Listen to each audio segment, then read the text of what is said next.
es de gran orgullo que contemos con esta relación informativa,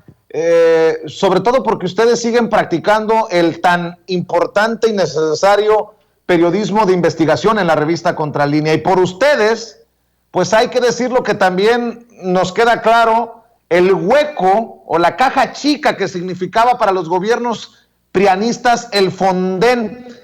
Perdón que te pida tu opinión también acerca de estas críticas, de estos señalamientos desde la oposición contra el presidente Andrés Manuel López Obrador por haber desaparecido el Fonden, pero ustedes ya en años anteriores han señalado que el Fonden no significaba necesariamente ayuda para los damnificados porque se servían con la cuchara grande y a manos llenas dieron y repartieron entre amigos y compadres los gobiernos prianistas, Nancy.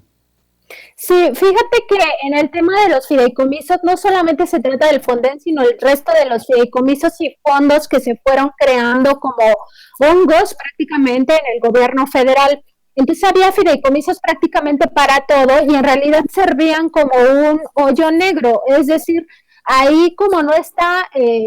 permitida la fiscalización porque tienen su secreto fiduciario, al final lo único que hacían era pues eso, o sea, repartir contratos entre amigos, ¿no? Y se generaba todo tipo de corruptelas. En el caso del Fonden queda muy claro que sirvió sobre todo para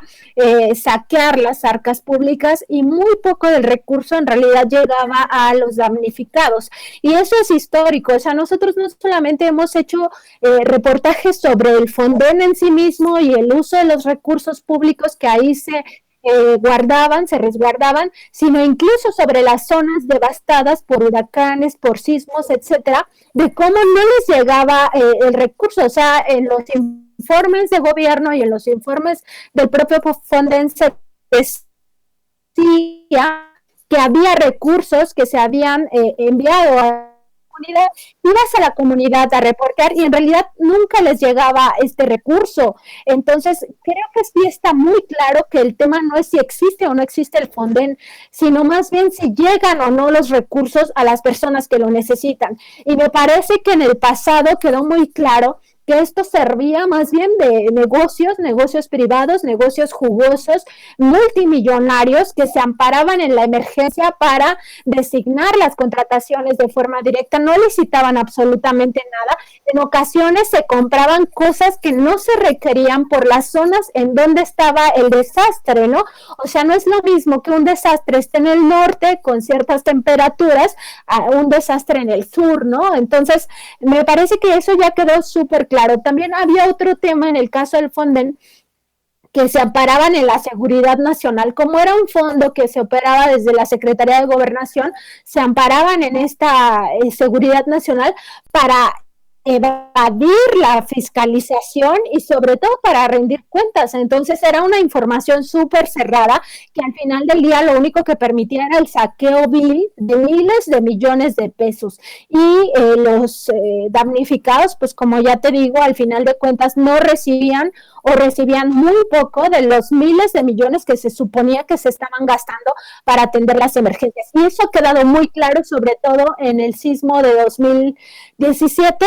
los dos sismos, el de Oaxaca del 7 de septiembre y el del 19 de septiembre. Me parece que es el mejor ejemplo de cómo los recursos del Fonden no bajaron hacia los damnificados, los que más necesitaban el apoyo, la ayuda, y cómo al final tiene que venir nuevos gobiernos, es decir, el del propio Andrés Manuel López Obrador y en los otros estados que haya cambio de gobierno para que se atiendan esas problemáticas. Entonces queda muy claro que no es un tema de si existe o no el Fonden, sino más bien de si llegan o no los recursos a los damnificados.